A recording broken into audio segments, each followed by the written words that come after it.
culture is a sum of, values and rituals that becomes the glue for the whole organization and pulls everybody together. But beyond that, I think culture is actually, it should boil down to habits that is sort of cult-like, that should be adopted by everybody in the organization. Why does it matter? Because it becomes the unifying factor, how people work together, and then it brings everybody onto a common platform, right? It becomes like the guiding light on how you behave and how you connect within an organization. Beyond that, culture becomes very, very important because it becomes the differentiation factor for an organization, and it becomes a sustainable differentiation factor, because if you look at it, it becomes a source for your talent acquisition, for your retention, as well as, when people work together in synergy, right? I believe that culture actually drives the way people perceive work.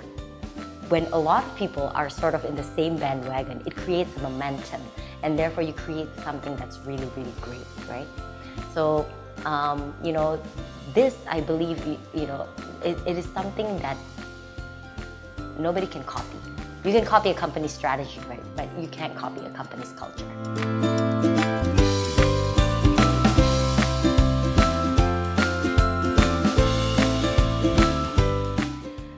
I think culture is shown through behaviors and actions, right?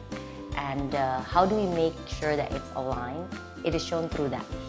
And with that, I think behaviors and actions that follows the culture should be recognized, or there should be repercussion if you don't follow it, right?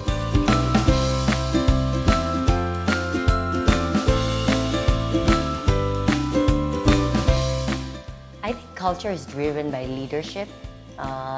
People see what the leaders do, they hear what the leaders say, and they internalize that, right? But beyond that, as I said before, culture is not only words you live by, right? It has to be boiled down by specific actions. So walk the talk becomes very, very important.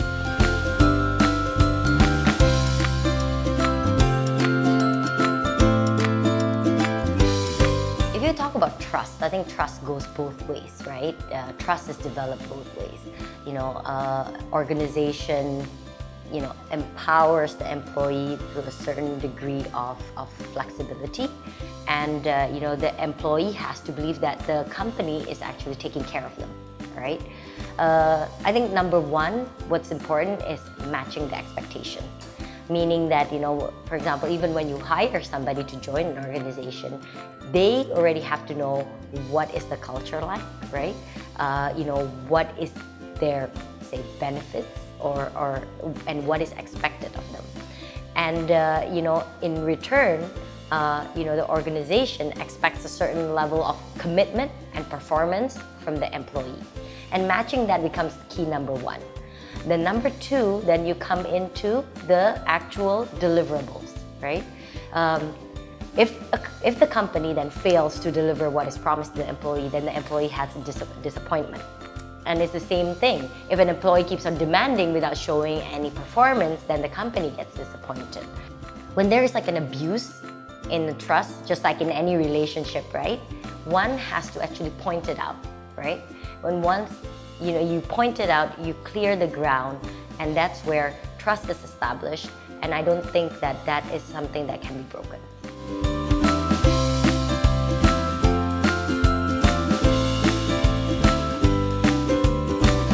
So step number one, I think as an organization, you really have to know what is your culture, meaning what are some of the behaviors or actions that you want to look in an individual.